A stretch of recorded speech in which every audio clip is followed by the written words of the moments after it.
तो इस लेक्चर हम बेसिकली हमने पिछले लेक्चर में रेशो पे डिस्कस किया था। इस लेक्चर हम सिंपल प्रोपोर्शन पे डिस्कस करेंगे क्लास 6 का। तो हमारे पास सिंपल एक यहाँ पर देखो हमारे पास फॉर एग्जाम्पल 2 रेशो यहाँ पर 3, ये हमारे पास जो है ना, ये 2 बार रेशो की सिंबल लिखो तो हमारे पास किस में आ जाती है, डायरेक्ट प्रोपोर्शन में आ जाती है। सही है, डायरेक्ट किस में आ जाती है, प्रोपोर्शन। यहाँ पर देखो कि 4:2। सही है, तो हमारे पास जब भी ऐसी कंडीशन आ जाए तो आप समझ जाओगे कि आप हमारे पास क्या है, प्रोपोर्शन की सिंबल है। सही है, तो हमारे पास जब भी ये सिंबल आ जाए ना, ये वाली सिंबल, तो समझ जाओ कि हमारे पास क्या है, प्रोपोर्शन है। जब भी ऐसी कंडीशन, अगर हमारे पास यहाँ पर ऐसी भी आती है कि 2:x, ये प्रोपोर्शन। सही है, यहाँ पर भी x रेशो एंड हमारे पास 4। सही है, फर्स्ट हमारे पास ये, सेकंड हमारे पास ये, एंड थर्ड हमारे पास क्या है कि हमारे पास 3:4 प्रोपोर्शन x रेशो 2। सही है, हमारे पास कभी भी ऐसी भी आ जाती है। सही है, और हमारे पास फोर्थ क्या है, फोर्थ हमारे पास ऐसी आ जाती है कि हमारे पास x रेशो 2 प्रोपोर्शन। सही है, यहाँ पर 4:x। सही है, कभी कभी हमारे पास ऐसी भी कंडीशन आ जाती है, तो हमारे पास 4 हो गई। और हमारे पास लास्ट ये भी होती है कि हमारे पास x रेशो 3 प्रोपोर्शन 2:3। सही है, हमारे पास 5 कंडीशन आ जाती है ऐसी। सही है, तो अभी हमारे पास यहाँ पर देखो ये 5 कंडीशन हम सिंपल कैसे सोल्व करेंगे। हमारे पास इसमें 2 टर्म्स होते हैं। फर्स्ट ऑफ हमारे पास जो मीडियन होता है ना, मीडियन बोलो या मिडिल बोलो, तो उसको हम मीन्स बोलते हैं। क्या बोलते हैं, मीन बोलते हैं। और हमारे पास जो क्या है, आउटर होता है ना, बाहर वाला, सही है, उसको हम एक्सट्रीम बोलते हैं। क्या बोलते हैं, एक्सट्रीम बोलते हैं। सही है, तो ये आपका कॉन्सेप्ट, ये आपको कॉन्सेप्ट होना चाहिए, क्योंकि हमारे पास एमसीक्यूज में भी आता है। यहाँ पर भी ये 2 मीन हो गए, और हमारे पास extreme, mean, extreme, mean, extreme, mean, extreme.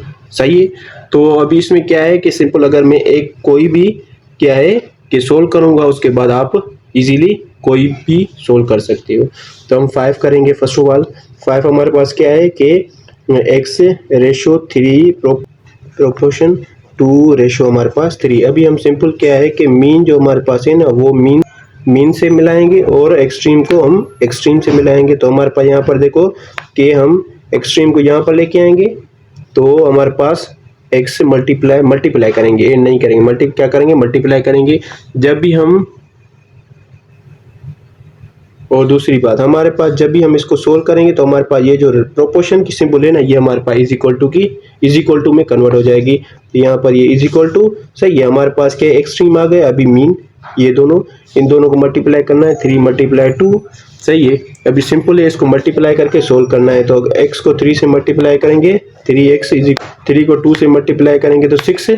सही है, और हम इसको अगर सोल्व करें तो x is equal to 6/3 table लग रहा है, यहाँ पर 2। तो हमारे पास जो फाइनल आंसर है वो हमारे पास क्या आ गया, x इज इक्वल टू 2। तो हमारे पास क्या है, फर्स्ट कंडीशन ये थी। सही है, टोटल हमारे पास कितनी कंडीशन है, 5 कंडीशन है, और एक उसमें से एक हमारे पास ये कंडीशन हमारे पास क्या था कि एक हमारे पास एक्सट्रीम था, ये मिसिंग था हमारे पास, उसको फाइंड किया। सही है, अभी हम क्या करेंगे कि एक हम क्या है, मीन लेके उसको फाइंड करेंगे। सही है, तो हमारे ये देखो हमारे पास 3 कंडीशन में हमारे पास मीन मिसिंग है, तो इसको लेके हम सोल्व करेंगे। तो यहाँ पर देखो कि हमारे पास 3:4 प्रोपोर्शन x रेशो 2। सही है, अभी हम सिंपल इसको कैसे सोल्व करेंगे, तो मैंने बोला था कि क्या है, एक्सट्रीम को एक्सट्रीम से मल्टीप्लाई करेंगे, मीन को मीन से मल्टीप्लाई करेंगे, 3 को 2 से मल्टीप्लाई करेंगे, तो हमारे पास क्या आ जाएगा, 6 रेशो किस में कन्वर्ट हो जाएगा, इज इक्वल टू में। 4 को क्या है, किससे मल्टीप्लाई करेंगे, x से, तो क्या आ जाएगा, 4x। सही है, जब हम इनको क्या है कि 4 को यहाँ पर डिवाइड में लेके आएंगे तो हमारे पास क्या आ जाएगा, देखो कि 6/4 लिखो, is equal to x, table लग रहा है 2 का, यहाँ पर 3, यहाँ पर 2। सही है, तो हमारे पास जो फाइनल आंसर आया वो x इज इक्वल टू 3/2। सही है, तो हमारे पास ये सिंपल क्या है, कॉन्सेप्ट था मिसिंग वैल्यू का। सही।